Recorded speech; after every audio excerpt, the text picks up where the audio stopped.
कुछ आपने अपने जीवन में खो दिया है, प्रभु यीशु आपको वो सब वापस देंगे। उस स्त्री के बारे में हम यहाँ पे पढ़ रहे हैं। तो जिस स्त्री के बेटे को एलिसा ने जिलाया था, एलिसा ने उससे कहा कि तू इस देश को छोड़ करके फिलिस्तियों के देश में चली जा, दूसरे देश में चली जा, क्योंकि इस देश में क्या है, अकाल पड़ने वाला है। और वो स्त्री ने क्या किया, एलिसा की बात को सुन करके, परमेश्वर के वचन को सुन करके वह अपने देश को छोड़कर फिलिस्तियों के देश में चली गई और वहां पर वो 7 साल तक वहां पर रही। और जब 7 साल बाद वह स्त्री वापस फिर अपने देश में आई, तो उसने क्या देखा कि उसका जो घर है या फिर उसकी जो जमीन जायदाद थी, वो सारी जमीन और सारा घर किसी और के कब्जे में आ गया है।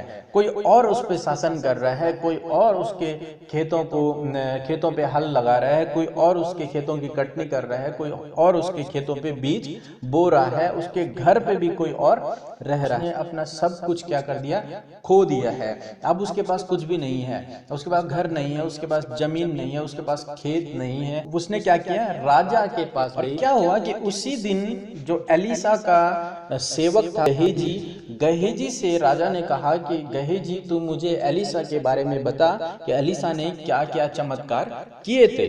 और जब गहेजी उसे बता रहा था ये बातें, एलिसा ने एक स्त्री के बेटे को मुर्दों में से जिंदा किया था। ठीक उसी समय पर वो स्त्री दरवाजे पे खड़ी हो गई और राजा को दुहाई देने लगी। और तब गहेजी ने राजा से कहा कि हे राजा, हे मेरे प्रभु, यह वही स्त्री है जो हमारे आज दरवाजे पे खड़ी हुई है और उसका बेटा उसके साथ में है। ये वही स्त्री है जिसे एलिसा ने इसके बेटे को जिंदा किया था, और ये वही लड़का है जिसे एलिसा ने क्या किया था, मुर्दों में से जिलाया था। तब राजा ने क्या किया, राजा ने उस स्त्री से पूछा, क्या सच में एलिसा ने तेरे बेटे को जिंदा किया था?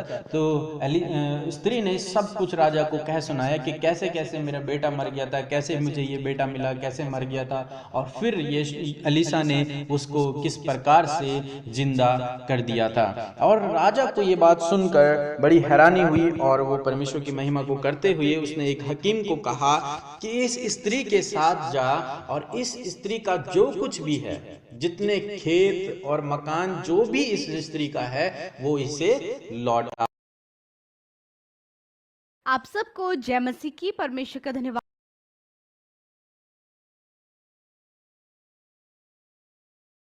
स्त्री का है वो इसे लौटा दो, और साथ ही साथ क्या करो कि जो कुछ, तो 7 साल तक जो उसकी खेती पर जो उपज हुई, जितनी इनकम हुई, वो सब कुछ इस स्त्री को लौटा दो।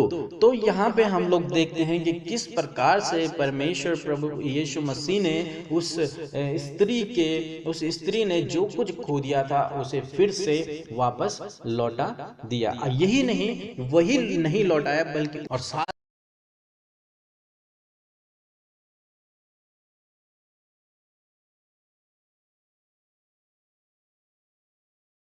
साल की कमाई जो किसी और ने उसकी खेती पर की थी, वो सब उसे मिल गई।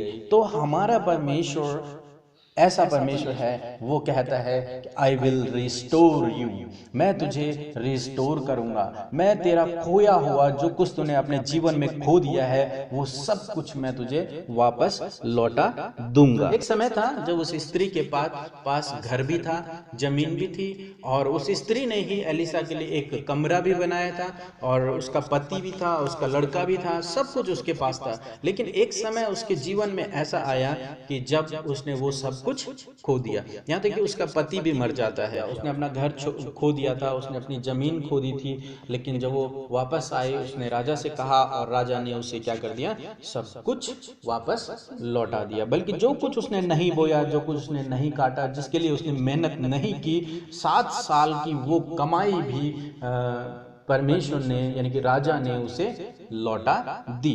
तो जो कुछ हमने खो दिया है इन बीते सालों में, जो कुछ हमारे पास नहीं है इन बीते सालों में, जो कुछ हम सोचते हैं कि अब इसे हम नहीं कमा सकते हैं, या फिर अब ये हमारे जीवन में नहीं हो सकता है, लेकिन प्रभु यीशु मसीह कहते हैं कि मैं उन सब को तुम्हें क्या करूंगा, रिस्टोर करके दूंगा, मैं तुम्हें वो सब वापस करके दूंगा और उससे भी अधिक बढ़ करके तुम्हें वापस दूंगा। हमें केवल प्रभु यीशु मसीह के इस वचन पर विश्वास करना है कि निश्चय परमेश्वर एक दिन मेरे जीवन में जो कुछ मैंने खो दिया है वो सब कुछ मुझे वापस लौटा देंगे, बल्कि उससे भी कई ज्यादा 2 गुना 10 गुना 100 गुना करके मुझे वापस देंगे। हमें केवल विश्वास करने की जरूरत है और प्रभु यीशु मसीह कहते हैं कि आई विल रिस्टोर यू, जो कुछ तूने खो दिया है वो सब कुछ मैं तुझे वापस दूंगा।